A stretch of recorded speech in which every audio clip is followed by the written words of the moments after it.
Hello there, welcome back to Jennie Designs with Paper. Thank you for stopping by my channel. I have a shaker card video for you, so get comfy and let's get crafty. I purchased the Hero Arts, my monthly hero stamp kit. This is September 2023. I did upgrade to the premium kit. Some of these things are not included if you purchase the regular hero kit, but it does come with 8 4¼ by 5½ inch pieces of acetate or cleared card panel, and 2 pieces of this kind of bronze glitter paper. They are 8½ by 5½. It includes the Fall Messages stamp set, beautiful stamps, beautiful sentiments. It also includes the fall window die and a set of 3 coordinating layering stencils to color in that die cut image, which is what I'm working on today. Yesterday in Crime and Coloring, or Monday rather, in Crime and Coloring, I used the Autumn Critters stamp set and coordinating dies. It also comes with a contour ink pad. This is good for no-line coloring. And 4 ink cubes, spicy mustard, caramel cherry, and espresso, and a unicorn white lacquer pen. In my order, I added the tree stump die, which I think is going to be super cute, especially with some of those Autumn Critter stamps. I also ordered a Christmas themed, like a holly berry foil plate, and then that background stamp set that you saw in the video a little while ago. All right, so today I'm using the fall window die, the coordinating stencils, and the glitter paper, and I'm going to create a shaker card, so I'm also using those acetate pieces. I have added from my stash 2 other Hero Art ink pads, a green and an orange. I don't know what colors they are because I didn't look. I put my grip mat down on my work surface and added the sticky mat for my Misty and a piece of Nina Classic Crest Solar White cardstock, 80-pound weight, cut to 4¼ by 5½ inches. And we're going to start stenciling. Now, like I said, this is a 3 stencil set, and you could do it all in one color.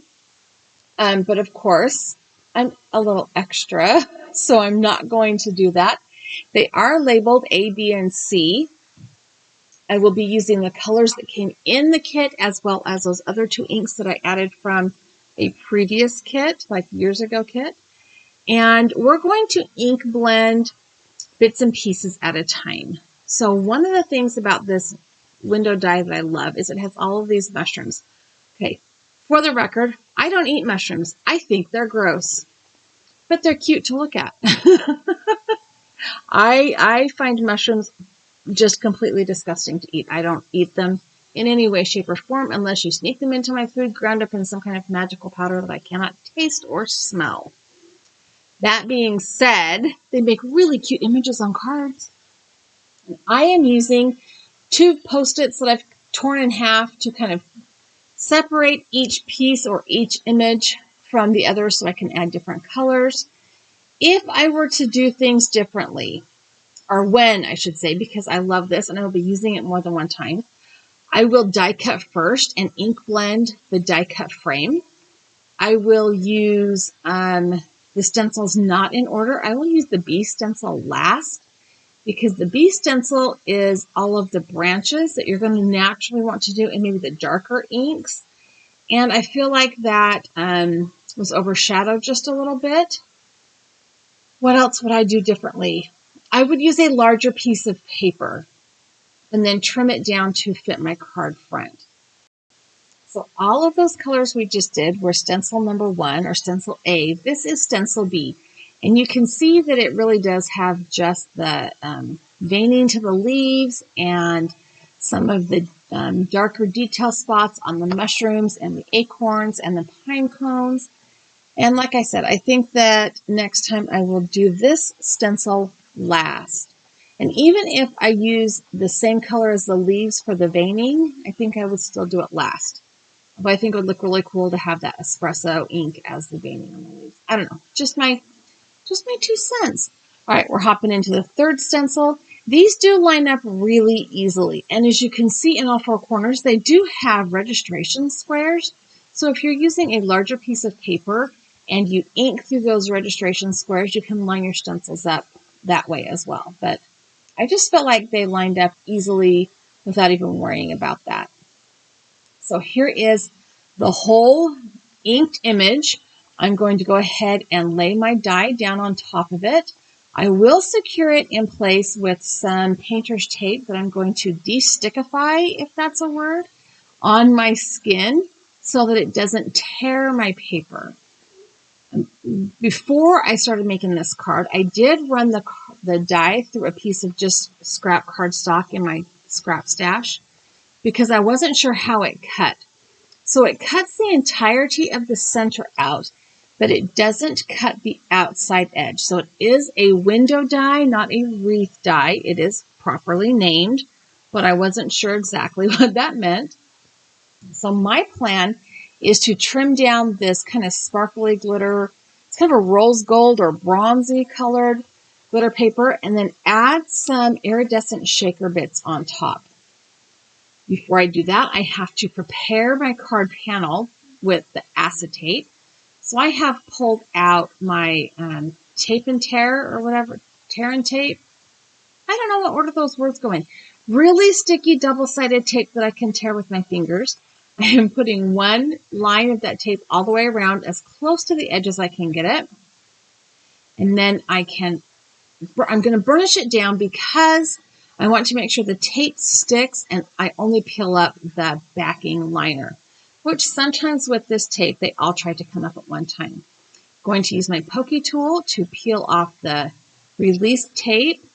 And once I have all of that release tape off, I can go ahead and line up my acetate. Now, the clear card panel, that's what Hero Arts calls them, a clear card panel. This is trimmed to 4 1/4 by 5.5 inches. I trimmed it down a tiny bit. I made it like 4 1/8 by 5 3/8, just so that it was slightly smaller because it's really hard to line it up exactly for me. It's really hard for me. The next step is to make the well for my shaker bits. And this is a trick that I learned watching Christina Warner. Pull off a huge piece of foam tape, fold it in half. And then because this is a skinny area on the edges, I'm cutting that in half as well. I am going to take the entirety of the backing paper off this as well. You can try and leave that on, but I find it gets in the way. And I am going to stick this foam tape down as close to the edge on all 4 sides as I can get. Clearly, I did not measure properly, so I'm going to cut me some more foam tape and layer that up and finish filling in that last edge. I didn't fold that one in half because it was short, so now I have to cut it in half and stack it. And, you know, all the things that happen because crafting is fun, but it is not a perfect art form for me. It is not something I do without mistakes, like ever. So once I have all of my edge filled up, and I don't want any cracks. Now, the shaker bits I'm using aren't teeny tiny seeds, like seed beads or anything. They're the flat sequins, but I don't want them to fall out of my shaker card. So I am going to put a rather generous amount of these shaker bits onto my card front. Why so many? Well, because I'm adding, I changed my mind about the glitter paper. That was the first thing I did. I decided not to use the glitter paper because it was too distracting, in my opinion, for a shaker card. But I put a lot on there because I want it to be sufficient. And you can see, like, as I'm putting my card panel down, I am smashing the heck out of that pile of shaker bits, but they still move around perfectly. One thing I forgot to do is to put a little bit of anti-static powder on the back of that acetate so that the things don't stick to it. But again, whatever. For the sentiment, I am using the Fall Messages stamp set. I'm going to stamp this with my Misty stamping tool on a piece of white cardstock. This is Nina cardstock. And I'm going to be using that espresso color, the dark brown ink that came in the kit. I will stamp this 2 times because it is a new stamp and I'm not putting a ton of ink or pressure on it the first time out the door because I know I'm going to have to stamp it twice, so don't make it messy. But also, there's lots of thinner lines in this sentiment, so I don't want to push it down and blur those lines out. This kit does not have coordinating stencils for these sentiments. So in order to not have this giant chunk of white cardstock in the middle of my card, I am going to have to trim that out myself. Back in the day, that was the only option you had. There was not an option of sentiment framing dies. And yeah, that's just what we were used to doing, was cutting them out. I do have a couple of tips for you in regard to fussy cutting. First thing you need is a pair of sharp but thin bladed scissors. The next thing you need to do is hold your scissors in your dominant hand, but turn your paper, not your scissors. I started this in slow motion here so you can see how really slow I go in real life. This is like normal speed. And then we'll go into fast speed because that's really hard to watch. But you'll notice that I am, most of the time, every once in a while I forget what I'm doing, but most of the time I'm turning my paper in my left hand and keeping my scissors pointed in the same direction all the time. And that makes it so that I can regulate the border and keep it even around my sentiment. I am going to go ahead and adhere this sentiment right in the middle of my shaker panel, which is another reason I was very generous with the shaker bits. I wanted to make sure that you could see them, even though the sentiment was in the middle of that window. So I put a little bit of Tombow glue on the back of that. I'm going to hold it in place with my fingers for just a minute so that it sticks. It is acetate, so it's going to slide a little bit if I push it too hard, but it's there. So now I need to add a piece of white copy paper to the inside of my card. This is definitely an extra step. I do it all the time because I like using colored cardstock for my card bases, but I don't like writing in gel pens. So I put the white copy paper inside so there's a nice crisp, clean place to write my message. And then I'm going to pull out this lacquer pen. 100% you have to do this last. This is kind of like any of those embellishment liquid, like stickles or enamel, stuff like that. It's in a tube instead of a little squatty bottle.